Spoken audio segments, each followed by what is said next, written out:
Bom dia, boa tarde, boa noite, pessoal. Sejam muito bem-vindos ao canal de Isleide Rafaeli. Hoje a gente apresenta o podcast Confissões, segundo episódio. E eu queria dar as boas-vindas para vocês, agradecer a interação do primeiro episódio, que foi uma estreia maravilhosa, sensacional. A gente alcançou o intento e nada mais menos do que hoje a gente trazer mais essa motivação para que vocês continuem no canal. Curtam, comente, compartilhe e interaja conosco. Hoje o meu convidado é muito especial, gente. Eu tô aqui, ó, nervosa um pouquinho, porque eu já conheço ele desde 2015. Tivemos a oportunidade de trabalhar juntos no município de Santa Luzia do Itaim. Mas hoje ele está como presidente da OAB Sergipe. Então, não é todo dia que a gente recebe o presidente da OAB Sergipe no nosso podcast. Seja muito bem-vindo, Daniel Costa. Muito, muito, muito obrigada por dividir conosco esse espaço.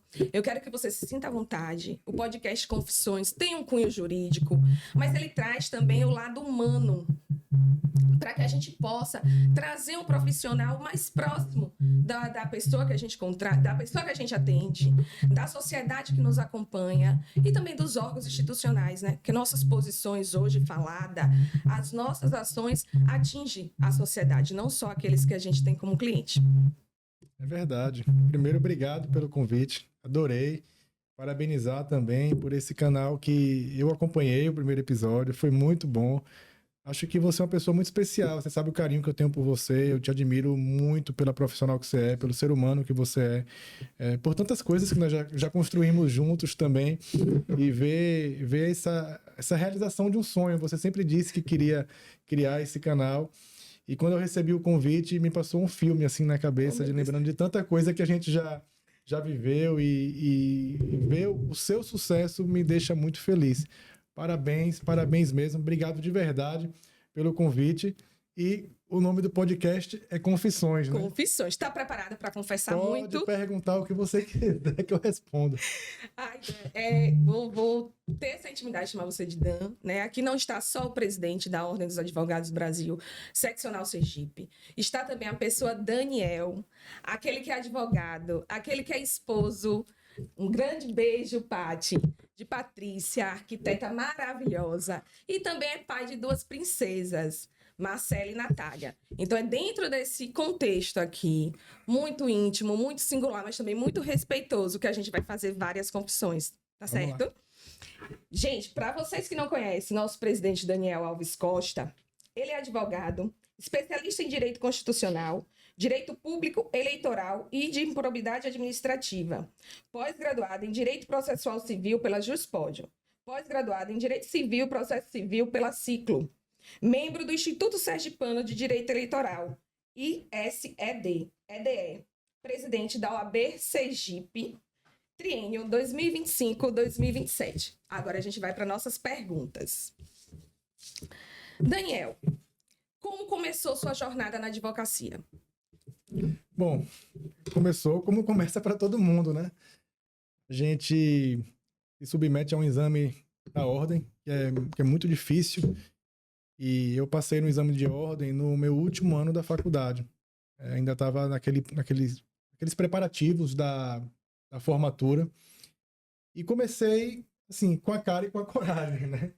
Eu assessorava uma juíza, a doutora Rosalgina Almeida Prata Libório, da 11ª Vara Civil. E cheguei em casa um dia e falei para minha mãe, eu pedi demissão da 11ª. Minha mãe quase cai, assim, né? Porque minha mãe queria muito que eu fosse juiz. Olha, que massa! Minha mãe tinha um sonho de ser juíza. Advogada, minha inspiração, mas ela queria que eu fosse juiz. E eu falei para ela, não, eu parei, assim, e vou começar a advogar. Ela, como você vai começar a advogar? Eu falei, não, advogando, velho. Eu vou abrir um escritório e vou começar a advogar. Ela, mas quem vai ser seu primeiro cliente? Eu falei, eu não sei, minha mãe. Eu vou começar, eu tenho o direito de sonhar e vou começar. Ela, assim, ela me deu todo o incentivo. Eu juntei com 3 amigos de faculdade. Na verdade, nós alugamos um espaço que tinha até um nome que não era nem correto, na verdade, na época, né? A famosa Status Advocacia. Ficava em frente ao Detran, aqui em Aracaju. E lá nós começamos, a gente deu os primeiros passos. Eu lembro que um dia após a gente montar o escritório, surgiu o primeiro caso. E é uma história bem engraçada, porque a gente atendeu uma pessoa que estava presa na delegacia de Poço Verde, longe, longe demais. A gente saiu 5 horas da manhã aqui, eu com um colega do escritório, com meu sócio, e chegando lá, me colocaram numa sala com meu sócio e a pessoa que estava presa, que assim, estava sendo acusada de homicídio, né? Ia para o tribunal de júri. Sendo que o policial trancou a gente na sala por uma questão de segurança, Sim. obviamente, só que ele cometeu um erro. Ele esqueceu a arma em cima da mesa. Sendo que a arma estava assim, 1 metro do preso, eu de frente, e eu fiquei muito nervoso, com muito medo. Então foi um teste de ferro ali. Foi um teste de ferro, né? E a partir daí as coisas foram acontecendo, a advocacia traz oportunidade, eu falo muito isso nas entregas de carteira, que as oportunidades chegam na nossa vida e a gente precisa aproveitar. A vida é muito cíclica, né? A gente não sabe se a gente vai ter uma segunda chance. E eu procurei sempre aproveitar as oportunidades que apareceram na minha vida. E foi assim com a advocacia, foi assim com minha família, foi assim durante tudo que eu fiz ao longo desse tempo, sempre me dedicando muito. E a advocacia, ela é sim próspera para quem se esforça, para quem estuda, para quem acredita num trabalho que é leal, um trabalho que é ético. E assim, as oportunidades existem, a gente tem que aproveitar. Ai, que bom. Eu também já ouvi uma história sua que você conta nesse início de advocacia, que foi os clientes de distância, não foi? Sim, eu advoguei muito em instância. Rapidinho? Dá. Eu tinha um cliente em instância que tinha várias ações de cunho público, né? E isso acabou abrindo muito mercado para a gente lá. Já tive cliente que eu atendi na porta de casa, e casa sem ter um piso, era de barro, chão. E já passei por muitas situações. Você falando de uma história, eu estou lembrando agora um dia que indo com o Morbeck para a instância, atender ao Morbeck. Não me mate não, mas eu vou contar. Né? É confissão, pode soltar. É confissão. A gente foi atender um cliente em instância, a Morbeck tinha um golzinho branco, rebaixado, com aquele barulho Sim. bem forte, tinha um cadrão que falava, né? E o carro faltou gasolina no meio do caminho. Coisa que só acontece com quem está Na advocacia e no começo da profissão. E muitas outras histórias, né, que a gente vive. Assim, o legal é que tudo que acontece vale a pena, né? A trajetória vale muito a pena. A gente olha muito o sucesso, a imagem, os nossos ganhos, mas o que vale a pena é tudo que a gente vive durante a nossa trajetória. Eu valorizo muito o caminho, né? O caminho é muito importante.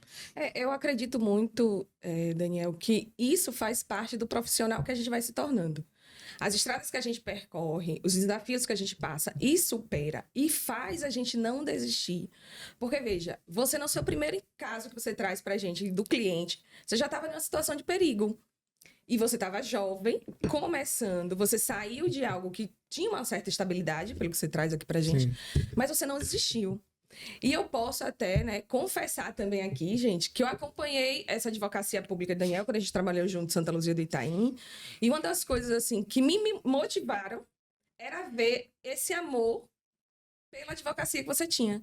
Então, em nenhum momento a gente ouvia, ou até hoje eu ouço, você desmotivar um advogado. Seja ele começo de carreira, seja ele no meio, ou seja, advocacia sênior. Então, você passa para todas as nossas classes nesse nível, né? Jovem advogado, advocacia sênior, quem ainda está ainda naquele meio, né? Que a gente sabe assim, você tem a advocacia jovem, que é o jovem advogado, a gente tem a advocacia sênior. Eu vou te perguntar, quem fica no meio? A gente classifica como? Eu tô no meio, né? Então, 41 indo para 42 já. Então, e isso você traz essa motivação e esse incentivo. E com isso, eu quero te perguntar, teve algum momento decisivo que o direcionou para que você atuasse institucionalmente? Não necessariamente. Institucionalmente, você fala em relação à ordem. A ordem, ao OAB Sergipe. Bom, lá no escritório, toda a vida, quem sempre esteve atuante na OAB foi Morbeck. Morbeck já participou da diretoria da CAASE, ele já presidiu a comissão de esportes, já concorreu à presidência da CAASE também em 2018. E ele sempre teve essa vida ativa institucional. Eu acompanhava, né? Eu gostava muito da OAB, sempre admirei a instituição, sempre tive muito orgulho de ser advogado, mas eu brinco assim, dizendo que eu me tornei presidente sem sequer ter entrado direito naquele prédio histórico, né? Quando eu recebi minha carteira foi na CAASE, uma vez eu fui lá tomar vacina e foi no auditório, outra vez eu fui lá fazer uma defesa oral de um município que eu representava, também foi no plenário da ordem. tive uma reunião com o presidente, uma vez também para defender um cliente, que foi logo na entrada do prédio histórico da OAB, e as outras oportunidades que eu tive lá foi para votar, e minha sala que eu votava não era dentro do prédio, era ali na Copa. Ou seja, eu me tornei presidente, eu subi pela primeira vez no segundo andar da OAB, já eleito presidente para uma reunião de transição.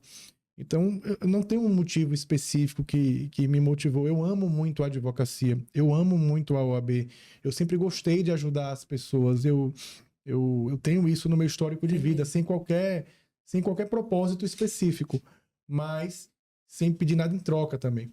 Eu tenho, quando eu me lancei como candidato a presidente em 2021, foi muito legal que várias pessoas que participaram da minha vida e com situações em que eu ajudei, que eu colaborei, que eu fiz petições ou que eu atuei gratuitamente até para poder ajudar as pessoas, vieram ao meu encontro para falar, poxa, que legal você está concorrendo, eu devo algo a você, assim, né? Eu devo essa gratidão a você, então conte comigo.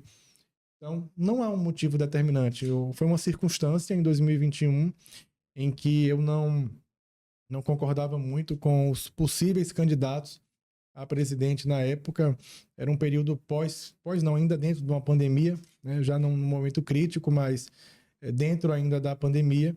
E eu queria uma ordem mais ativa, uma ordem que fosse diferente, uma ordem que olhasse para a advocacia de um jeito mais cuidadoso, com acolhimento. Você me perguntou há pouco como foi o início da profissão. O início é difícil para todo mundo. Muito. E não adianta, enquanto eu for presidente, eu vou ajudar as pessoas que estão começando. A ordem não pode dar cliente, a ordem não pode ganhar a causa, mas pode dar estrutura, a ordem pode dar conhecimento, a ordem pode abraçar os colegas e mostrar como as coisas acontecem na prática. Da faculdade para a mesa de audiência, há um abismo, caminho muito árduo. É um caminho, não, é muito longo esse caminho. A prática é muito diferente.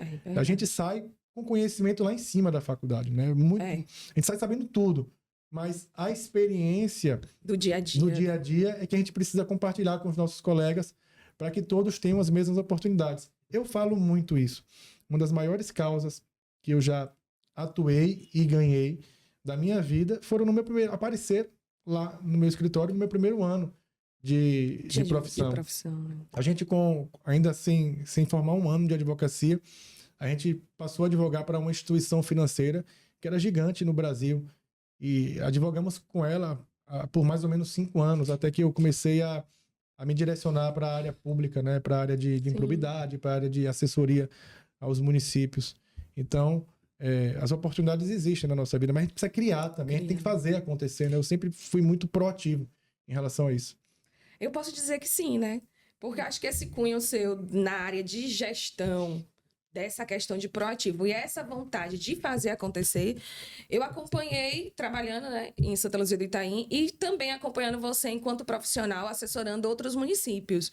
E aí eu percebia que você tinha muito, assim, de incentivar o gestor a fazer projetos, né? Então, assim, a gente tem muito também, a população às vezes tem que se conscientizar que o poder público não está só para doar, né? Ele está também para fazer acontecer e trazer essas oportunidades para que as pessoas que ali residem, as pessoas que precisam da prestação de serviço público, ela tenha prestação de qualidade. Sim. E isso eu aprendi com você, sabia? Na Comissão de Licitações e Contratos. Eu fiquei com muito medo quando eu assumi, porque eu ainda não tinha trabalhado no setor público. Eu vinha do sistema S-Senar. E aí eu ficava sempre com receio, né? Porque a gente escuta muito que o setor de licitações é um setor muito suscetível não só a erros, mas também a questões que a gente pode trazer para uma improbidade. E aí você lá trouxe para a gente a segurança, tanto para o gestor como para quem trabalhava, que ali seria para fazer acontecer. E você trouxe ideias de projetos, né, que o município foi melhorando, foi crescendo. Então, essa sua visão, eu posso dizer que você também implanta na OAB Sergipe hoje, na seccional. Dentro da advocacia pública, eu sempre procurei ter um diferencial para os clientes, né? E foi assim que a gente se conheceu, na verdade, porque eu assessorava o município, o gabinete do prefeito. É natural que o advogado, quando vai ao município, ele fale diretamente com o prefeito, né? Com o gestor, com o ordenador de despesa. Mas eu sempre estava lá na comissão de Tava. licitação, estava na Secretaria de Administração. Na Secretaria de Controle Interno. Essa é a minha forma de advogar dentro do direito municipal. Porque, por mais que haja setores, o jurídico ele precisa participar de tudo ali dentro. Sim. Eu sempre atuei em improbidade administrativa. Então, quando você senta com um cliente que é prefeito para poder passar alguma orientação, eu particularmente sempre passo as orientações dizendo: esse é o caminho que você vai correr menos riscos, porque na verdade tudo na gestão pública traz riscos para os gestores. Mas essa gestão jurídica, do jurídico dos municípios ou de qualquer órgão que tem um caráter preventivo é muito importante. Então eu entrava assim na CPL para poder te dar conselhos, para falar: Isleide, faça isso, por esse caminho aqui é melhor, você precisa focar nesse ponto. E aí a gente foi construindo essa nova amizade, na verdade, como eu fiz muito em outros municípios que eu passei. Realmente, eu tenho uma coisa que eu sou baiano é muito amigueiro. Verdade. Então, onde eu passei, graças a Deus, assim, eu só deixei amizade, só deixei coisas positivas. Eu me orgulho muito disso, sabe? E tenho certeza que você também deixou um legado muito bonito. Porque isso você também reflete hoje, estando à frente da seccional OAB Sergipe. E aí eu quero também trazer para você, já com gancho nisso que a gente conversou, quais os valores da sua história pessoal ainda orientam a sua atuação nessa liderança da OAB Sergipe? Olha, eu sou uma pessoa muito leal, muito transparente. Eu sou amigo de verdade. Sabe aquele cara que um amigo tá passando um aperto de madrugada e te liga e você pega tudo, larga tudo dentro de casa para poder ajudar? Eu sou muito assim. Mas eu aprendi desde cedo com minha mãe a ser honesto e a ter caráter, a ter palavra. É muito comum as pessoas falarem: pô, Daniel cumpriu a palavra, porque aquilo que a gente fala, a gente precisa cumprir. Eu não sou o dono da verdade, eu não acerto sempre. Acho que todos nós somos falíveis, né? Somos seres humanos. Construção, né? Exato. Mas eu acredito muito na lealdade, na transparência, na entrega, no valor da palavra. Acho que esses são os valores que norteiam a minha vida. E uma palavra assim que faz parte da minha vida e sempre fará, que é a gratidão. A gente tem que ser justo e grato com quem merece, né? Com quem participa da nossa caminhada. Sim, e essa parte também, Daniel, que a gente fala de gratidão, eu percebo quando você conta da sua história, né, se inserindo no mundo jurídico como advogado, com gratidão também para tudo que você viveu. Então, a gratidão a gente estende para aquelas pessoas que passaram nessa trajetória, nos incentivaram, nos ajudaram e conosco mesmo. Porque a nossa gratidão para com a nossa história reflete muito o que a gente é hoje e o que a gente pode ser no futuro. Como que você faz para poder dar, eu digo que lapidar a gente enquanto ser humano, né? Porque, como você disse, nós somos falhos, mas o esforço de melhorar a cada dia, de fazer um serviço de qualidade, isso faz com que a gente traga esses valores que foi nos ensinado passado, né, pela nossa geração de pais, anteriormente pela ancestralidade dos nossos pais, isso perpetua. E eu não acredito em um profissional que seja só profissional sem que ele traga essa parte humana. E é por isso que a gente traz aqui no podcast Confissões os convidados para que traga isso para o público. Porque hoje, você já trouxe sua história de como você começou. Eu posso arriscar que muitos que são jovens, que estão lhe conhecendo agora, a partir desse triênio que você já encerrou e esse novo que você começa, né, na OAB Sergipe, pensa que foi só flores. Nada. Que hoje a prosperidade do presidente Daniel Alves Costa no escritório dele, né, que você ainda faz parte do escritório. Ainda não, faço, pelo amor de Deus. Não me exclua do escritório. Tô excluindo. Gente, olha, o presidente da OAB não tem salário, tá? O serviço lá que a gente presta é gratuito, então eu vivo da advocacia. Né? Voluntário. Eu faço audiência, eu faço tentação oral, eu faço petição, eu atendo cliente. A vida do advogado, para mim, continua sendo a mesma. Claro que é muito mais difícil hoje eu ter a mesma assiduidade que eu tinha antes do exercício da presidência, mas ontem eu estava no escritório. Hoje eu tenho uma reunião no escritório às 16 horas. A vida continua. Eu preciso pagar minhas contas. Precisa. Né? Quando eu falo assim ainda, porque o futuro a gente não sabe. De repente você tem outros sonhos para poder concretizar quando você terminar essa sua missão né, institucional à frente da OAB Sergipe. De Qual voltar seria? 100% para a advocacia. Mas deixa eu falar uma coisa. Diga. Você tocou num ponto aí que é muito, muito legal, muito importante. O começo sempre é difícil para todo mundo. E eu tive algumas dificuldades a mais. Primeiro, eu sou baiano, eu sou de outro estado, né? A minha família não tem tradição nenhuma aqui em Sergipe. Nem a minha e nem a de minha esposa. A minha esposa até que tem lá, a família dela é do Cedro de São João. Mas a minha esposa também morou uma boa parte da vida dela em São Paulo. Ela nasceu em São Paulo. Então isso traz dificuldades porque quando a gente começa na advocacia, a gente vai ter um parente que precisa de um advogado, ou o amigo dos seus pais que precisam de um advogado. E aqui a gente não tinha muito isso, até porque os amigos de meu pai e de minha mãe também eram do setor jurídico. Então, cada um já tinha seus devidos encaminhamentos. Eu comecei do zero mesmo. Nós não... O primeiro cliente nosso não foi encaminhado por alguém, por herança de algum escritório ou de alguém da família. Foram oportunidades que foram surgindo e que a gente foi aproveitando. Então fica a lição aqui para todo mundo que está começando. Acredite no seu potencial, acredite no estudo, acredite nas oportunidades que a vida coloca na sua frente e aproveite as oportunidades. Porque, olha, é muito mais fácil advogar quando está começando. É muito mais fácil ser um advogado mais presente na vida do cliente quando você está começando, porque você tem tempo para poder consultar os processos todos os dias, você tem tempo para mandar a informação assim que ela é lançada no sistema, tem tempo para ir despachar presencialmente todos os processos dos seus clientes, né? Então, isso faz a diferença. Eu sempre fiz isso na minha profissão. Os clientes que eu tenho um trato direto com eles. Os clientes não passam Só pela secretária, só né? pela secretária do escritório. Inclusive hoje, por exemplo, administração pública. Eu nunca advoguei para mais de 5 prefeituras. Porque era uma para cada dia. Todos os dias eu ia para uma prefeitura diferente. Sua semana era preenchida. Minha semana era preenchida. Então, aquele dia, eu dava praticamente 100% àquela prefeitura. Com um contato direto, pessoal. Porque isso faz diferença. Faz. Tá? Mas a tecnologia, a organização do escritório, a utilização do software jurídico, tudo isso também existe, claro. Mas isso na dinâmica fria ali dos processos. O cliente quer contato, ele quer ouvir, principalmente quem atua na área de direito público. O cliente quer uma segurança de que ele vai agir da forma correta. Infelizmente... Nem sempre obedece. Não, nem sempre não. A maioria das vezes... O cliente que é prefeito, que é deputado, ele nem sempre obedece os secretários municipais.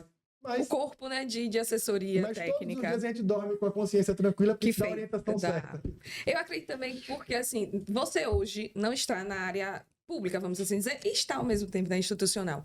As coisas acontecem muito, muito repentino, não para de acontecer. E aí, se você não tem essa advocacia mais próxima, na hora que a bomba estoura, né, indo para o popular, que o prefeito, o gestor, o secretário liga para ter aquela assessoria jurídica do momento, a situação, o problema pode se crescer, né? Mas deixa, né, confissões... pode falar. Deixa eu te confessar uma coisa. Eu entendo, eu quero dizer a todos os clientes que já passaram por mim aqui, eu entendo essa teimosia, sabe por quê? Porque eu também disputei 2 eleições. Hoje você sabe o que é na pele, né? Cadê Fábio Fraga? Fábio, eu fui um cliente mediano. Eu não fui péssimo, não, mas eu fui mediano. Então é a média. Porque eu consultava Fábio. Fábio, eu posso fazer isso? Aí ele, não, presidente, não pode não. Aí eu, não, mas veja por esse lado. Veja esse fundamento, esse precedente. E aí, às vezes, ele fala, faça como você quiser. Porque eu já sei que não vai adiantar. A minha orientação não é 100% válida, né? É verdade. Eu também consigo visualizar porque você está naquela ânsia de fazer acontecer. E muitas vezes a burocracia impede que isso seja de uma forma mais célere e aconteça. Não é isso. Quando a gente é cliente, a gente quer fazer as coisas acontecerem do nosso jeito. Do nosso jeito. Não do jeito que o advogado quer, infelizmente. Então você tem os dois lados, né? Advogado e cliente, né? Eu tenho alguns advogados aí que fazem parte dessa trajetória, mas 2 em especial. Primeiro, Fábio Fraga, que é meu advogado eleitoral. Sim. Nas 2 eleições da OAB foi Fábio que advogou para mim.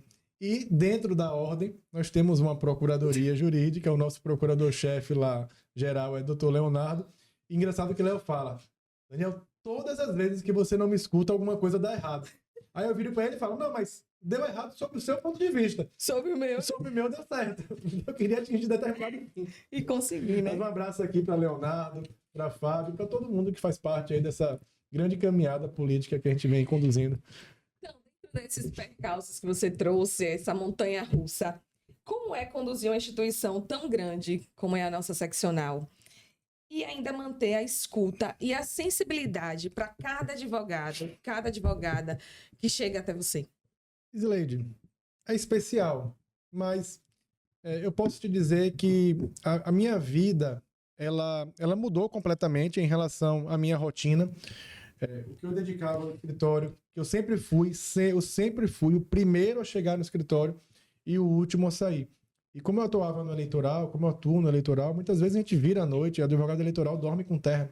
A gente usa muito essa expressão brincando. Então eu sempre me dediquei muito ao trabalho. O que mudou foi só o endereço.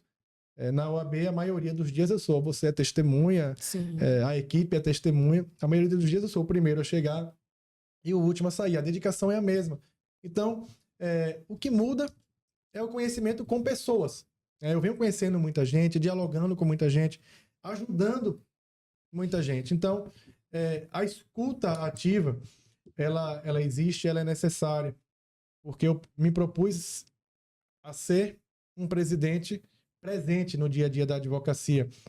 E hoje, diferentemente de gestões anteriores, que eram em outro momento, hoje em dia nós dialogamos com a advocacia todos os dias, através do Instagram, através do WhatsApp, que são as duas ferramentas que eu mais me comunico com a advocacia de uma forma mais rápida, mais direta. E isso é muito bom. Eu venho vivendo experiências que são muito especiais. Eu venho resolvendo problemas e isso traz um sentimento muito especial, um sentimento de realização. Eu me realizo ajudando as pessoas. De verdade mesmo, eu fico realizado, não com... Eu sei que há uma exposição de imagem, eu nunca liguei para isso, há um conhecimento, uma participação institucional em vários órgãos, eu nunca liguei para isso. O que me deixa feliz é realizar.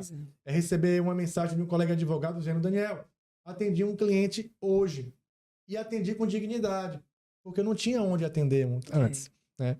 Então, para mim é muito especial isso. Eu ver que as pessoas estão tendo uma vida melhor por um projeto que eu, ao lado de tanta gente ali da gestão, está realizando. Isso mesmo. E como você lida com as críticas sem perder o foco nesse propósito? Tranquilo. Eu adoro receber crítica. Adoro. Nos move a melhorar, né? Tem muita gente que vai lá no gabinete, toma um café e fala: você é o melhor presidente do mundo, você é a melhor gestão da história. Isso assim não me envaidece nem um pouco. Eu valorizo quem vai lá e fala: olha, não gostei. Tá muito bom, mas isso aqui tá muito ruim. Eu discordo. Eu não fico chateado, não. Eu adoro receber críticas, porque eu quero atingir. Eu sou muito perfeccionista. Eu sou muito metódico e perfeccionista. Então, eu quero realmente atingir um nível que chegue perto daquilo que atenda aos anseios, às expectativas da advocacia. Eu tenho algo muito tranquilo dentro de mim. Eu sei que eu não vou agradar todo mundo. Nem Jesus Cristo conseguiu agradar.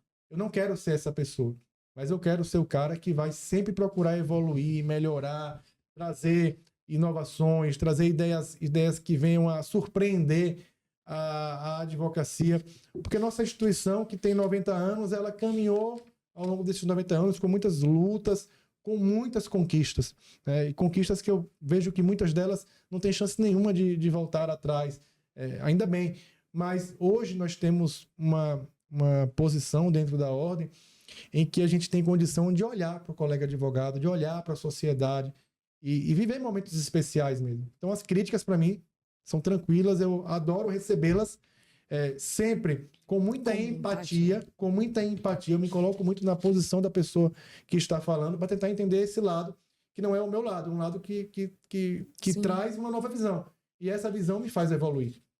Você falando isso me fez agora fazer uma retrospectiva. E eu lembro quando você mandou uma mensagem para mim falando Leide, né? Que você sempre me chama de Leide. A primeira pessoa aqui em Sergipe e a única que chama de Leide, né? Assim como você também sou baiana. Cheguei aqui no estado de Sergipe. Nem tinha percebido esse sotaque aí. Cheguei, baianês só aqui hoje. Cheguei no estado de Sergipe também, não me formei aqui. Então, essa rede que a gente consegue na faculdade ou consegue em estágios, quando a gente chega e não tem, realmente fica mais difícil você galgar esse espaço no mundo jurídico. E eu lembro que você disse bem assim, Leide, há uma possibilidade de eu ser candidato à presidência da OAB nesse novo triênio. Aí eu fiz, sério? Você, sério? Aí eu fiz, quando é que começa? Pode contar comigo. E aí a gente começou a fazer uns movimentos em instância, né? Era a cidade que eu morava. E eu lembro que eu liguei para você, eu estava fazendo assessoria em uma empresa em Umbaúba, que foi tempos bem difíceis, né, pós-pandemia para todos nós. E aí eu liguei para você e falei bem assim, Dan, ontem eu tomei café com as pessoas. E a gente falando dessa política de ordem, existe muita falta de esperança e boa fé em acreditar que isso pode mudar. Mas eu te digo, se você vier, a gente combinar uma reunião em um espaço, você falar com as pessoas, olho no olho, você muda essa opinião. E foi isso que você fez. Porque na hora que você tem esse contato, você tá desse jeito, desarmado para receber críticas. E para contrapor, como você pode mudar isso. E assim, eu digo a gente, eu, Sleide, enquanto advogada, agradeço por demais por você ter se colocado à disposição de nos servir a nossa classe. Porque você trouxe um novo momento para a gente, né? A gente, jovem advogado, para quem não é jovem advogado e para quem está no meio, né? Que eu também estou nesse meio. E nesse sentido, eu te pergunto, de tanta doação que você faz, profissionalmente falando, para a instituição, você acha que há espaço para uma vulnerabilidade nessa liderança? Eu não digo só liderança institucional da ordem, né? Mas as pessoas que se colocam como líder de alguma classe ou líder de um grupo, né? Até do seu próprio escritório, se for grande. Você acha que cabe uma vulnerabilidade nesse papel mesmo de líder? Bom, nós defendemos pautas que exigem muita firmeza e nenhuma possibilidade de negociação. A gente defende prerrogativas, a gente defende a dignidade da pessoa humana, a gente defende os direitos humanos, as causas sociais como um todo. E isso exige muita firmeza mesmo. A gente se mostra forte o tempo inteiro. Mas note, a vulnerabilidade ela é inerente ao ser humano. Do que seria de nós se nós não fôssemos vulneráveis? Eu tenho vulnerabilidades, eu tenho sentimento, eu sofro, eu fico feliz, eu sinto quando algo não dá certo. E essa vulnerabilidade é que traz uma sensibilidade de entender onde a gente precisa melhorar para atingir as expectativas da advocacia ou da sociedade. Então eu sou vulnerável, sim, eu sou um cara muito emotivo, eu sinto muito quando alguém me faz algo que me deixa mal, sabe? Mas eu tenho uma coisa que é muito positiva, eu me recupero muito rápido também. Eu viro a chave, às vezes eu não tô legal, então eu me afasto um pouco, eu vou para casa. Aconteceu essa semana, não estava legal, fui para casa descansar um pouco, esfriar a cabeça, e aí eu me recupero, né? Mas o sentimento ele é muito importante para quem lidera. Uma liderança sem sentimento leva a uma gestão que não vai ter sucesso. E assim, quem me conhece dentro de casa, quem me conhece viajando, quem me conhece no futebol, no cinema, nos restaurantes, eu adoro jantar, eu cozinho, inclusive, eu sou um cozinheiro, eu adoro. Se eu não fosse advogado, eu seria cozinheiro. Seria Masterchef. Seria, acho que seria, eu adoro. Eu tenho um jeitinho bom para cozinhar. Quem me conhece fora dessa formalidade, desse tensionamento constante que é a Ordem dos Advogados do Brasil, vê o quanto que eu sou sensível, falível, vulnerável. Eu sou um cara muito tranquilo, muito simples, muito brincalhão. A gente viaja e assim, passar 1 hora no carro viajando para um lugar. É 1 hora dando risada. É verdade. Você gasta. E às vezes a gente discute os problemas dando risada, com brincadeiras, porque a vida não precisa ser só séria. Então, há espaço sim para vulnerabilidade. Acredito que há vários exemplos no mundo, aqui no Brasil também há exemplos de líderes que eram firmes, eram fortes e não demonstravam suas vulnerabilidades. Sim. E não dá certo. A gente precisa ter sentimento. O sentimento é que move o mundo.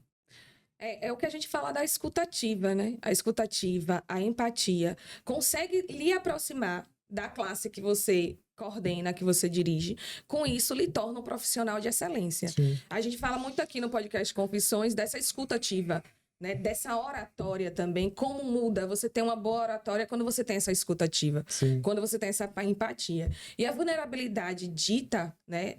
Exemplificada como você trouxe, ela não, eu posso trazer ela para um outro campo, uma fortaleza e não uma vulnerabilidade. Porque se você sentiu, se você ouviu, sentiu e se colocou no lugar do outro, consequentemente você vai poder visitar aquele espaço para que você traga soluções. E vulnerabilidade muitas vezes não está ligada ao sentimento, está ligada a algo que você não é tão bom. Vou dar um exemplo para você. Você falou de oratória. Eu tinha uma palavra que eu tinha muita dificuldade de soletrar, né, de pronunciar, que era a palavra testemunha. Mentira. Eu não sei por quê. Nas audiências eu falava tão certinho assim, falava testemunha, não saía, embolava. E aí você treina, e você supera, e você melhora. Isso, assim, são duas coisas diferentes, né? A vulnerabilidade dentro daquilo que você é, da pessoa que você é, e a vulnerabilidade daquilo que você faz no dia a dia, dentro do caráter administrativo, corporativo, institucional, da advocacia também. Mas, da liderança, né? Eu disse, eu sou perfeccionista, então eu busco melhorar sempre. Isso é verdade. A gente aprende com o seu perfeccionismo, viu? Você nos impulsiona a melhorar. Um pouco metódico, os papéis estão Gente, você não tem noção. Ele é metódico na vírgula.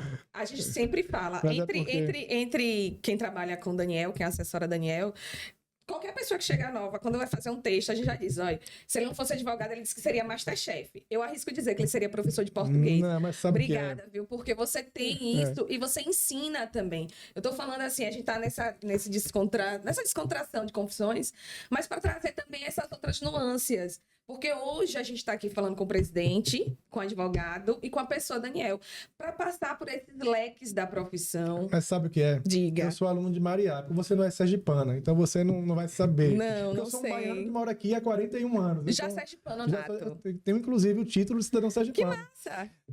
Eu sou aluno de Mariá. Mariá era a proprietária, uma das proprietárias e diretoras do Colégio do Salvador. E eu nunca estudei em outro colégio, só no Colégio do Salvador. E o forte do Colégio do Salvador era a religião, né, que é no colégio católico, e o português. Então, eu era muito danado, né, no colégio. E lá no Colégio do Salvador. Lá no colégio, mas eu era. Essa aí fica para um próximo podcast. Fica para uma próxima confissão. Senão eu vou perder um pouco da admiração da advocacia, de contar minhas histórias aqui.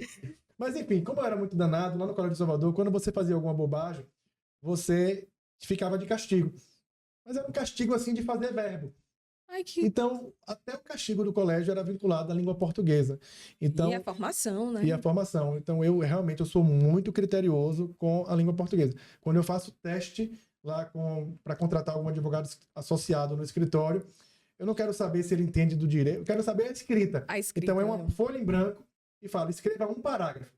Mas para escrever o quê? O que você quiser. Escreva o que você quiser. Um parágrafo de 5, 6 linhas. E aí, por ali, eu já consigo... Porque se eu pedir para digitar, o cara vai colocar no chat GPT e vai sair impecável. Hoje é chat GPT, né? Eu quero ver na caneta e no papel aqui. Eu quero ver a letra, se a letra é certinha. Para mim, isso vale muito, sabe? Aí depois a gente passa, claro, para outros pontos que são importantes também para a profissão. Que massa! Vamos agora falar um pouquinho da gestão, né, desse triênio que passou e o novo que está começando. A sua gestão tem muitos projetos desenvolvidos, mas eu queria saber quais as ações ou iniciativas você acredita que realmente mudaram de forma concreta e sensível a vida de advogados e advogadas de Sergipe? Coworking. Sabia. Coworking. Particularmente também, para mim, foi o coworking. Número 1, coworking. Número 2, interiorização da advocacia. Muito. Não tem como não ser. Não tem. Né? 3, advocacia dativa. E 4, os cursos. Para mim, são os 4 pontos assim, cruciais da gestão que trouxeram um benefício muito grande para a nossa classe. Coworking, porque os números mostram isso, né? O Coworking de Aracaju tem mais de 30 mil utilizações. É um número muito significativo. Está chegando a 3 mil advogados cadastrados utilizando. É muito, né? E a gente levou isso para todo o interior. A interiorização é uma coisa muito especial para mim, porque eu sou do interior. Eu nasci no interior. Também. Comecei a advogar no interior, eu sei as dificuldades da advocacia do interior. E eu já senti na pele a ausência da OAB no interior. No interior. Eu nunca entendi por que a ordem dá tudo para a capital e nada para o interior. Se é lá que está a dificuldade, é lá que tem as arbitrariedades, é lá que tem as violações de prerrogativa. É lá que acontece de verdade uma advocacia mais árdua, mais difícil, né? Aí quando a gente vai num coworking, por exemplo, de Itabaianinha, o coworking de Itabaianinha é o mais bonito do estado de Sergipe. É lindo. Se não conhece, vai conhecer, porque é lindo, lindo. Não.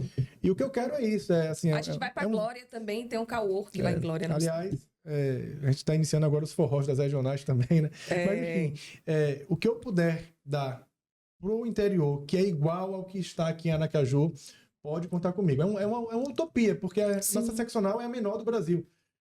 Nós somos uma das seccionais mais pobres financeiramente.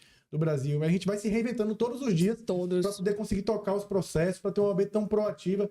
Nós fizemos agora 3 eventos gigantes em 5 dias. Vamos falar sobre o último, viu? Sim.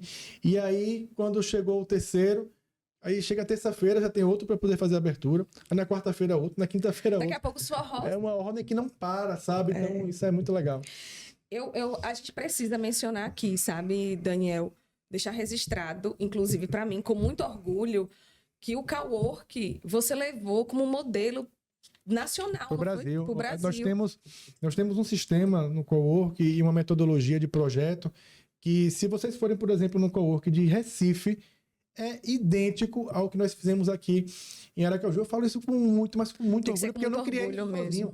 Não criei isso sozinho. O que eu tenho é experiência com escritório de advocacia, nós já tivemos 3 sedes no meu escritório. Então foram 3 mudanças, 3 construções. Então eu tenho realmente uma experiência com isso. Você viveu isso, né? Quando você vai no Cowork, tudo funciona. Tá tudo muito bem encaixado ali.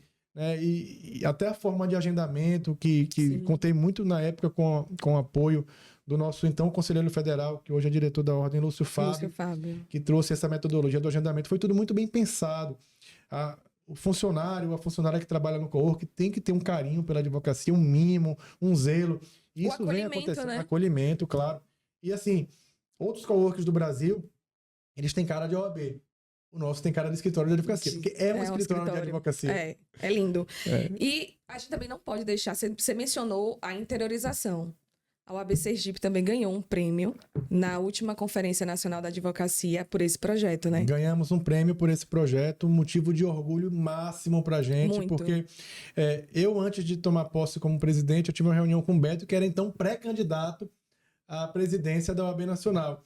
E Beto, me conhecendo ali em novembro, logo depois da eleição, em 2021, e Beto falou: Daniel, o que é que você vê para a advocacia? Eu falei: não, primeiro você tem que valorizar a jovem advocacia, porque está difícil demais começar a profissão. Segundo, a advocacia dativa, cada estado está regulamentando de uma forma diferente, você precisa assumir esse protagonismo. E o terceiro, a interiorização da advocacia. A advocacia não é só dos centros grandes urbanos. Não. A advocacia enfrenta suas maiores dificuldades no interior. A gente também pode e deve falar com sua atuação na advocacia, na jovem advocacia, com esses benefícios. Você lançou também o programa Minha Primeira Foto Profissional. Isso mudou demais, trouxe autoestima para o jovem advogado, que muitas vezes, chega, me arrepiei, que muitas vezes se forma com muito sacrifício, porque eu também lembro de quando eu me formei. E a gente não tem todo esse amparato quando sai para se mostrar como profissional, para trazer essa imagem de profissional para que o cliente veja e passe aquela credibilidade que ele precisa, né? Hoje você fez esse projeto, Minha Primeira Foto Profissional, começou com um estagiário na OAB Sergipe, que foi Alisson, inclusive está fazendo aqui a cobertura do podcast Confissões. Obrigado, né? Alisson. Alisson ficou como estagiário, depois foi funcionário e passou com esse projeto com você, né? Fez isso e tratava com muito zelo, com muito carinho as pessoas, ensinava a gente a posar, como é que fica. E isso também, a gente pode assim, sabe, Daniel, algumas pessoas podem dizer assim, nossa, que pequeno, mas não é.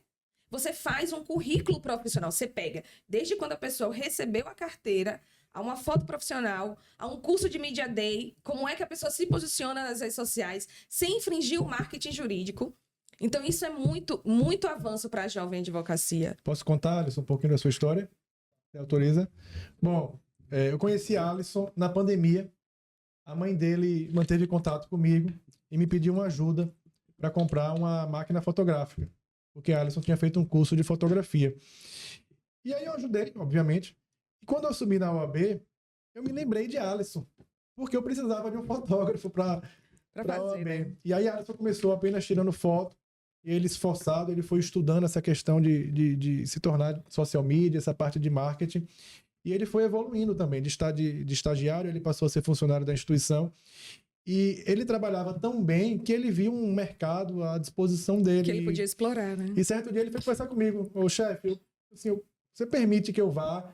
Eu falo, rapaz, isso vai te trazer oportunidades, vai fazer bem a você, vá, porque é isso que a gente vê. Então, quando a gente olha para a jovem advocacia, é isso que eu quero para a jovem advocacia, que tem as oportunidades. Minha primeira foto profissional, parece uma bobagem, mas Veja, Não é. você tem que marcar com um fotógrafo, tem que ter um espaço no estúdio, você fica inseguro, Tem um custo sem saber, financeiro, né? fica inseguro sem saber que tipo de foto você vai fazer, quando a OAB tem toda a estrutura e dá essa estrutura gratuitamente. O Media Day. Media Day é um projeto que nós criamos para praticamente configurar a rede social do advogado, que é um mecanismo de prospecção lista de clientes. Sim. Você pode mostrar o seu trabalho ali sem infringir as nossas normas éticas.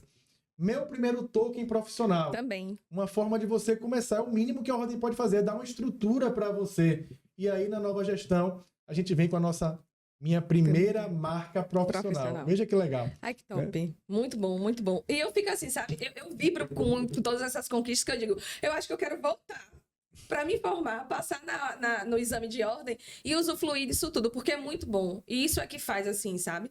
A evolução da nossa classe não tem que ser olhada como uma disputa, porque eu poderia, Sim. né? Não, há espaço para todos. Você lembra a instância, quando a gente pedia voto lá pro povo? Lembro. O que é que a advocacia mais falava? Nunca precisei da OAB para nada. Sim. A OAB para mim é um boleto e uma agenda, mas isso me incomodava. Verdade. E assim, nessa segunda campanha agora, em 2024, que eu mais me orgulhava de ouvir era o contrário. Essa frase morreu da advocacia. Sim. Eu usei a OAB, eu precisei da OAB e a OAB me acolheu. A OAB estava presente. Eu fiz um curso, eu fiz um projeto, tudo através da advocacia. Então, a gente conseguiu chegar na advocacia. Gente, olha, nós somos a seccional menor do Brasil.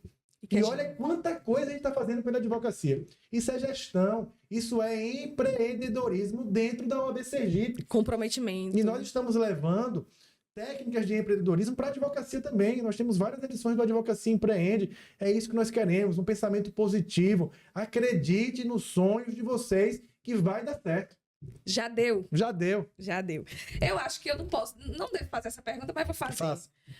De tudo que a gente já falou aqui desses feitos da OAB, qual foi o tipo de retorno que lhe tocou mais por tudo isso que foi feito? E que você diz assim, poxa, valeu a pena eu estar distante da minha família por muito tempo, valeu a pena eu estar distante do meu escritório, valeu a pena estar um pouco fora dos tribunais nessa militância que você transmite que ama, valeu a pena. Você pode citar um pra gente? Bom, acho Se for difícil pode ter dois. Não, eu já falei sobre isso. Eu valorizo tudo que vem acontecendo. Tudo faz valer a pena. Teve um caso específico que me tocou meu coração e que eu nunca vou esquecer.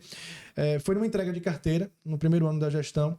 A advogada, ela foi lá e é um momento muito rápido ali. A gente fala talvez ali 10, 20, 30 segundos com aquele colega que está recebendo a carteira. E eu dei um abraço nela, ela estava muito emocionada e falei assim, olha, fique tranquila, você vai ganhar muito dinheiro, vai dar certo. E ela vira para mim, chorando, e fala, doutor, não preciso de dinheiro. Eu tô quase morrendo, eu tô muito doente, doutor. Eu só precisaria de saúde, eu tô aqui só para dar orgulho para minha mãe. Aquilo me tocou na hora, eu fiquei muito emocionado, foi muito rápido, mas quando terminou a entrega, eu fui na assessoria e pedi o contato dela. E no outro dia liguei para ela, procurei saber o que estava acontecendo. Ela tinha uma doença rara, ela precisava viajar para São Paulo para poder fazer uma operação, precisava ter hospedagem em São Paulo, ela não tinha dinheiro para poder fazer isso. E aí nós fizemos uma campanha com o grupo político da gente, com a OAB, com toda a parte institucional, para arrecadar, ainda que informalmente, porque não era pelas contas oficiais da OAB, recursos para levar para essa colega advogada. Nós conseguimos. Eu não vou mencionar o valor que nós conseguimos arrecadar, mas foi um valor bem alto. A gente mandou esse dinheiro para ela. Ela conseguiu viajar, conseguiu pagar a hospedagem dela e da mãe. E aí eu me comunicava um pouco com ela. A cirurgia foi um sucesso. E cerca de 1 ano e meio depois, sem agendar, porque eu atendo muita advocacia que não agenda. As pessoas batem lá na porta. Por ter 20 eu atendo. Aí a minha assessora fala, Daniel, tem uma advogada que quer falar com você. Ela bate na porta, entra. Eu juro, eu não lembrava porque ela estava muito diferente, a expressão física dela. E ela fala assim, doutor, eu vim aqui te agradecer. Aí, doutora, tudo bem, você quer uma água, um café? Mas por quê? Ela, não, você salvou minha vida. Ai, meu Deus. Aí, o chorão. Emocionado. Eu tô ficando com vontade de chorar já. Aí o chorão começou a chorar e assim, nessa hora, sabe aquele momento que você tá estressado, que tem um monte de problema, tudo tensionado. Aí você olha para a pessoa assim, olha no fundo dos olhos, seu coração pulsa de emoção e você fala, poxa, vale a pena. Vale a pena. Vale a pena. Ai, que lindo. Que confissão maravilhosa essa, viu? Agora a gente vai para advocacia e comunicação. A gente sabe que hoje, com as redes sociais, com o marketing, né, bem expansivo, e trazendo agora para o marketing jurídico, a gente precisa de uma oratória bem falada, né, uma oratória bem posicionada, mas uma oratória com ética e respeito. O que você pode trazer para a gente de que a escuta ativa se tornou ou pode se tornar uma ferramenta de grande importância na gestão e na liderança? Isso eu estou trazendo fora a esfera ordem, sabe? Até para advogado e advogadas, e acredito também que outros profissionais que nos escutam também podem tirar isso como um conselho. Não, a escuta ativa faz parte da nossa vida, para tudo que a gente faz. A comunicação é muito importante na advocacia, eu falo muito isso. A comunicação de quem faz advocacia previdenciária é diferente da comunicação de quem faz advocacia criminal. É diferente da comunicação de quem faz advocacia pública. É diferente de quem atua no empresarial. Cada ramo vai ter a sua peculiaridade. E a gente precisa entender isso e respeitar isso, né? O advogado, ele tem que estar sempre seguro, falar bem. A gente tem que ter resposta para tudo. Não existe virar para um cliente ou para um possível cliente e falar, olha, peraí que eu vou pesquisar. Você tem que saber responder até que você vai pesquisar sem dizer que vai pesquisar. Verdade. Porque a advocacia considera muita segurança, né? A forma com que você se comunica. A comunicação é tudo no mundo de hoje. Especialmente no mundo que é tão tecnológico, né? A gente fala com as pessoas, às vezes, sem conhecer, sem pegar, sem entender. Apenas é uma voz fria que você escuta, ou letras no WhatsApp, no meio de comunicação. Mas eu falo muito isso. O advogado, ele não deixa de ser advogado quando está de férias, quando está dormindo, quando está jogando futebol, quando está num bar tomando uma cerveja, quando está num restaurante tomando vinho. Ele continua sendo advogado. E você está em qualquer ambiente e entender que aquela pessoa pode ser o seu cliente, pode se tornar, de repente, a melhor oportunidade da sua vida. Se você entender isso, você vai ter sucesso na sua profissão. Porque, a depender do ambiente, você tem que estar, sim, muito bem vestido, você tem que falar bem, você tem que transmitir segurança e saber responder e saber trazer as soluções. Numa mesa de bar pode surgir uma oportunidade de você pegar uma grande causa. Então, ali, é uma parceria que pode ser surgida, exatamente. É uma indicação que também vai sair dali. Eu acho que é mais ou menos por aí. E as redes sociais, mudou a forma de como a classe pode se comunicar? Acho que sim, né? Acho não, tenho certeza que sim. Muito, né? Vou dar um exemplo a vocês. Eu não vou falar muito para não estender, mas vou dar só um exemplo. Na conferência de interiorização da advocacia que nós realizamos em Lagarto, teve um advogado que fez uma palestra brilhante sobre direito previdenciário. E ele, sucesso absoluto, 300 mil seguidores no Instagram, um fenômeno da advocacia previdenciária. Eu achei interessante. Eu não atuo no previdenciário, eu tenho um sócio que faz previdenciário. Eu não achei interessante, eu fui lá conversar com ele. Eu falei, rapaz, me explique aí. Qual o segredo do seu sucesso? Porque você parece ser tão bom e você mostra que você realmente é um advogado que vem se realizando na sua vida. Onde é seu escritório? Juro, eu fiz essa pergunta despretensiosa. Ele virou para mim e falou, eu não tenho escritório. Como assim? Ele falou, eu não tenho escritório. E você atende as pessoas aonde? Aí ele disse, pela internet, por videoconferência. E na mesma hora eu fiz o link. Previdenciário, trabalhador rural, pescador. Como é que tem esse acesso? Como você faz isso? Como você consegue fazer com que a pessoa bote uma assinatura digital ou uma assinatura com um token, gov.br, digitalizou, mandou, o documento. Aí ele falou, não, doutor, o meu público não é a classe C e D, não. O meu público no direito previdenciário é a classe A e B. Eu só trabalho com a classe A e B. E eu só pego causas previdenciárias maiores. Aí eu falei, poxa, eu nunca tinha pensado nisso. Nunca a sacada, né? Então, assim, a comunicação nas redes sociais, ela pode possibilitar que você atinja níveis absurdos de uma advocacia de sucesso. Até porque hoje você pode impulsionar seus posts, você pode atingir um cliente do Rio Grande do Sul estando aqui em Sergipe. Sim. Basta que você faça uma comunicação assertiva. Assertiva e que também tenha o cuidado de seguir as normas, né? As normas. Quando a gente fala aqui, gente, do marketing jurídico, de se posicionar nas redes sociais, Daniel sempre fomentou isso, sim, para o advogado, e ele sempre disse que a instituição estaria ao lado do advogado para ensinar que ele fizesse e que ele não viesse a ter sanções, que é responder um processo ético.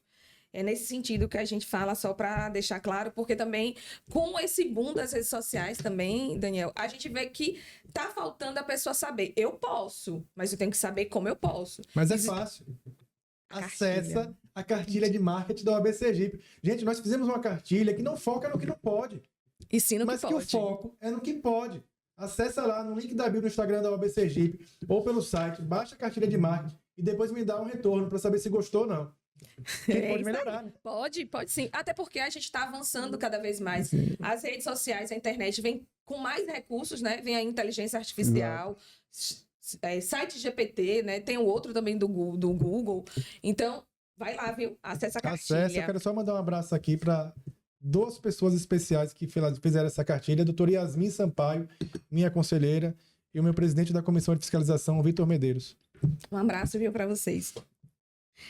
Partindo desse princípio que a gente está falando de comunicação, para a gente não se delongar mais, qual a importância de uma oratória que traga humanidade e não apenas técnica?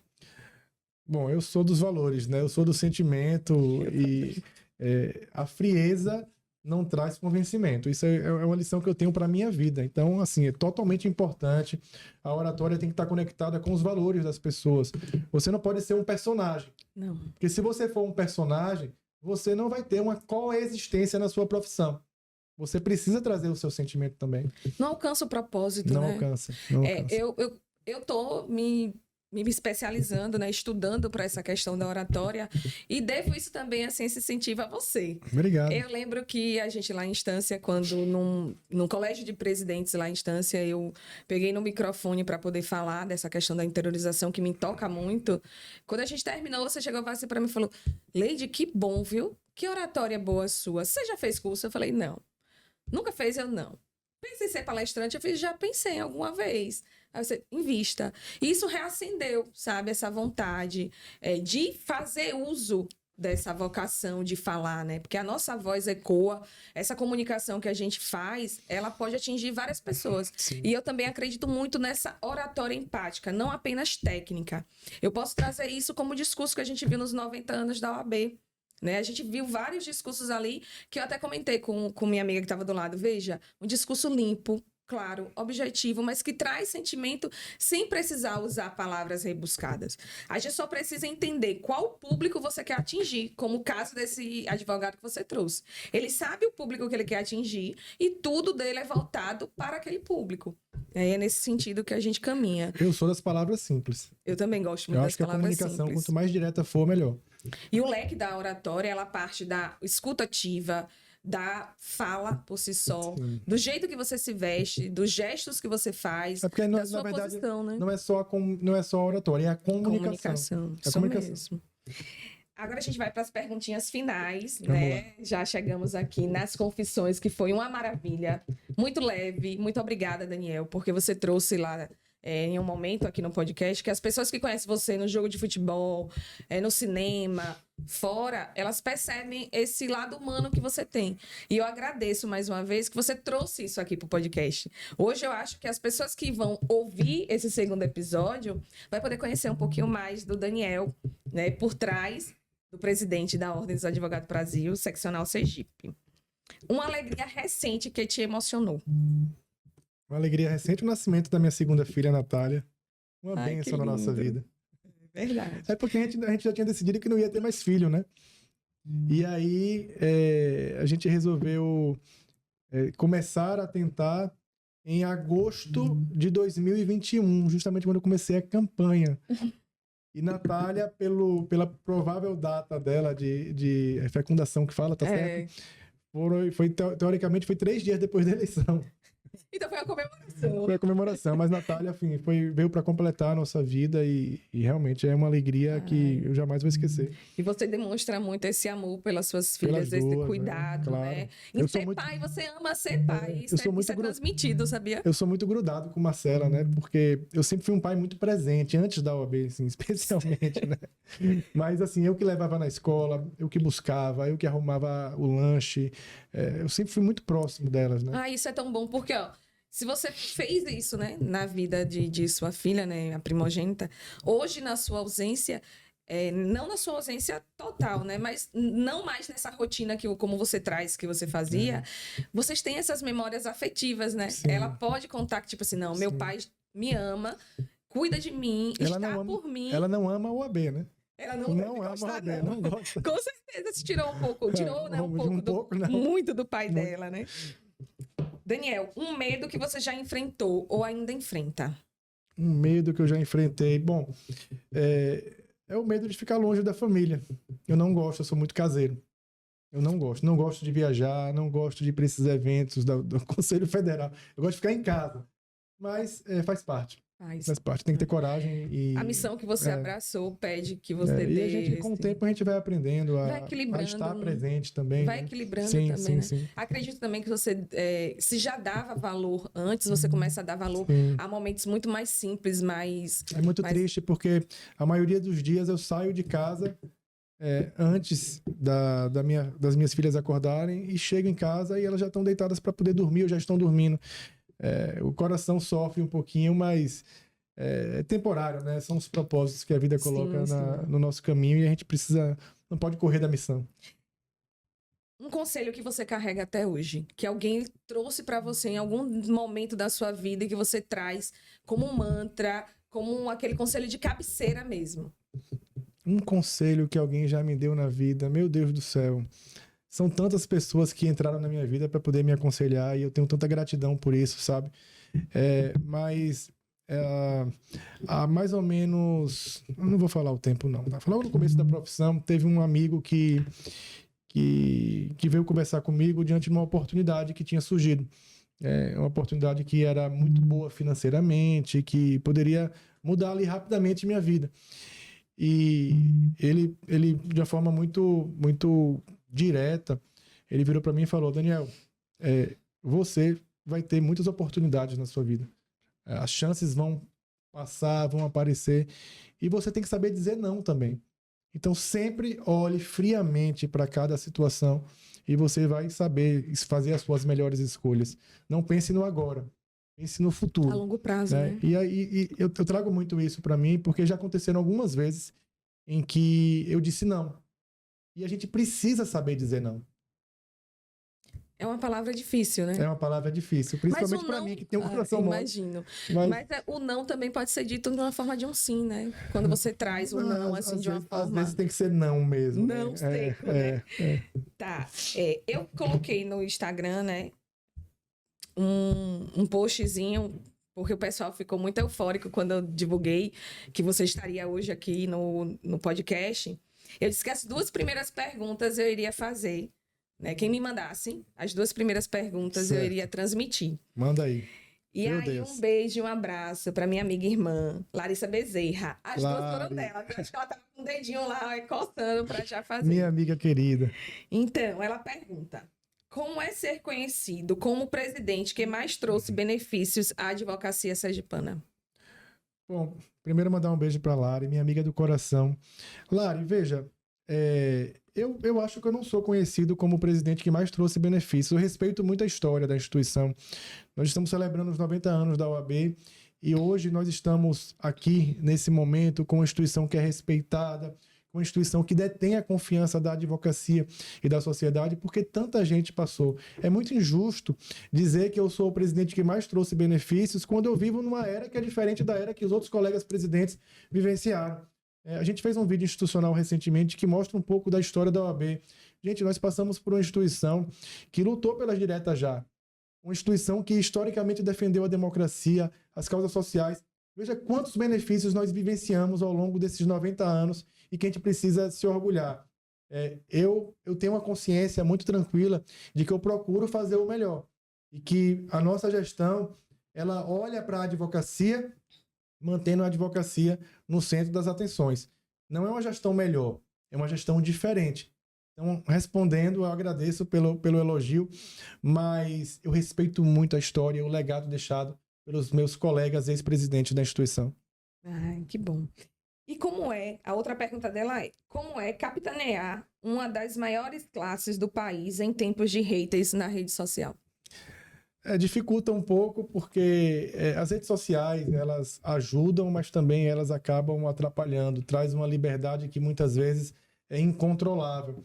Mas são tempos difíceis que nós estamos vivendo, não só por conta dessas questões relacionadas às redes sociais, mas também por várias violações de prerrogativas que a gente vem vivenciando. E muitas vezes as pessoas esperam uma atitude enérgica do presidente da OAB. E assim, eu queria ressaltar muito o discurso que Beto Simonetti deu nos 90 anos da Ordem. Não cabe ao presidente da OAB estar gerindo a Ordem através das redes sociais. Não cabe. Não cabe ao presidente da OAB combater as arbitrariedades, as violações de prerrogativas com manifestações na porta dos órgãos. Não cabe ao presidente da OAB entrar nesse jogo cruzado de agressões e de retirada de direitos. Não é essa a nossa função. A nossa função é agir institucionalmente, de forma estratégica, de forma inteligente, sob pena de perdermos tantos direitos e garantias que conquistamos ao longo do tempo. Beto falou, e eu faço minhas as palavras dele. Eu também fico muito chateado quando o STF vai lá e não permite que um advogado faça a sua sustentação oral. Eu fico muito chateado também com a lacração dos celulares, com essa decisão que já formou a maioria, que para mim é absurda. Eu respeito, mas vou combater enquanto eu puder, de excluir a advocacia pública da OAB, da inscrição da OAB. Mas nós precisamos agir de forma inteligente. Senão, a gente perde tudo que a gente conquistou, porque quem decide tudo é o STF. Então eu respeito a Suprema Corte, respeito esse sentimento dos nossos colegas advogados, mas são tempos delicados que exigem uma atitude enérgica, assim, da ordem, firme, e nós estamos fazendo isso, na medida correta. Perfeito. Daniel, falando dos 90 anos da OAB, né, que nós comemoramos em uma cerimônia lindíssima, segunda-feira, que trouxe, né, para quem estava ali assistindo, essa história da ordem. Nessas 9 décadas, qual o seu sentimento de participar nesses últimos 3 anos e meio quase, né? À frente da instituição? Olha, eu acho que a história ela é escrita no presente e reconhecida no futuro. Eu espero que minhas filhas, que as futuras gerações tentem entender a importância desse momento transformador que nós estamos vivendo aqui dentro da OAB Sergipe. Eu mesmo com tudo que eu disse aqui, eu tenho um respeito absoluto pela história, por tudo que aconteceu ao longo desses 90 anos. O que eu vejo é que nós temos uma gestão que é diferente, que é mais próxima da advocacia. Nós descemos a presidência da OAB a um patamar hierárquico que nunca deveria ter existido. Sim. Nós estamos todos no mesmo plano, no mesmo lugar. O presidente da OAB não é Deus, é mais um advogado que tem uma responsabilidade muito maior do que todos os outros, né? de conduzir os destinos da gestão, e não conduz sozinho. Não. Eu conduzo com um monte de gente, meus diretores, os conselheiros, os presidentes de comissão, todo o agrupamento, e todos que direto ou indiretamente trazem. Quem vai lá no meu gabinete bater na porta, fazer uma crítica, está ajudando, está colaborando. Então, está fazendo você ter um olhar, né, para corrigir. Sinceramente, eu não sei te dizer a importância disso, mas eu espero que a gente deixe um legado positivo, que a gente, assim como todos os presidentes que por aqui passaram, deixaram o seu legado, eu quero deixar a nossa contribuição. E o futuro é que vai trazer esse reconhecimento. A lei já trouxe agora, porque nós fomos reeleitos, né? Isso foi muito bacana. Uma eleição assim que foi muito expressiva. Eu espero que a gente deixe um legado bom para a advocacia e para a sociedade. Eu acredito que existe sim um plantio muito fértil, né? E que as colheitas elas estão chegando e também ainda vão dar muito mais frutos, né? Porque o que se planta hoje nem sempre a gente pode colher amanhã.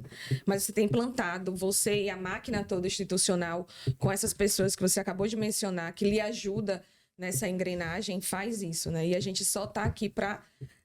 Eu vou dizer assim, não sou espectadora não, porque o advogado ele também constrói essa ordem.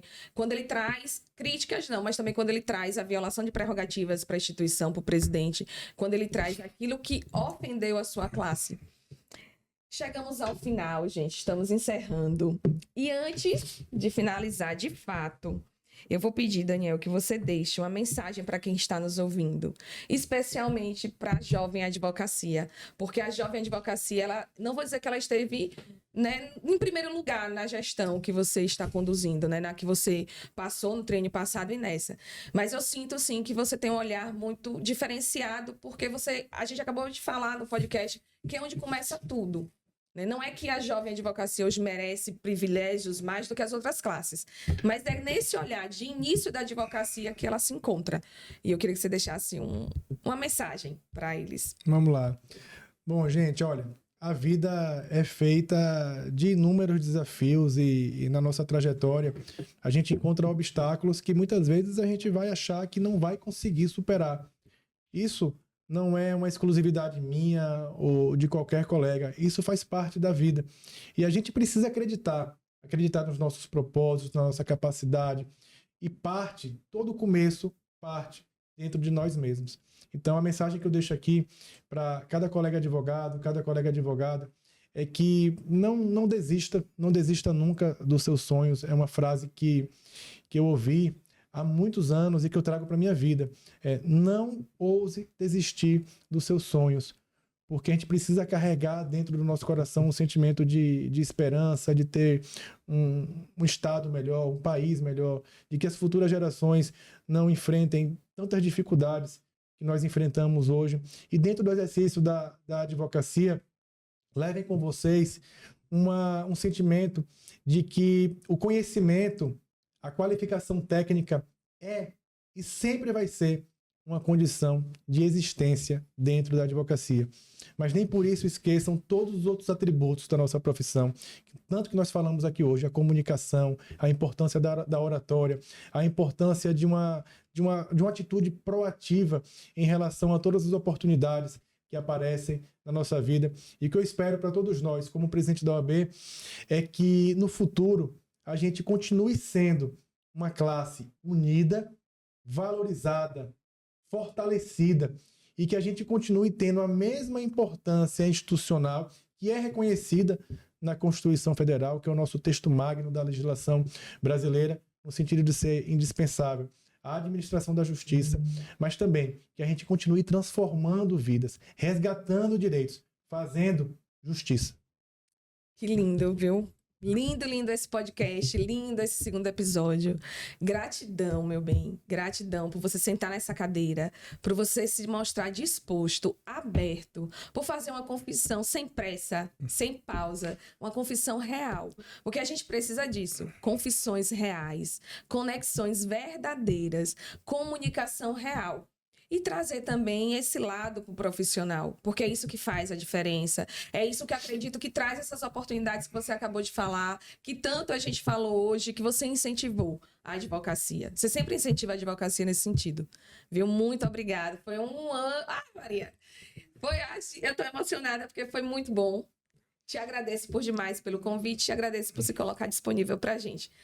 Hoje a gente encerra o segundo episódio de Podcast Confissões, com participação do presidente da Ordem dos Advogados do Brasil, seccional Sergipe, Daniel Alves Costa, e também do advogado Daniel Alves Costa, porque hoje você viu os dois lados. Até mais, até o próximo episódio.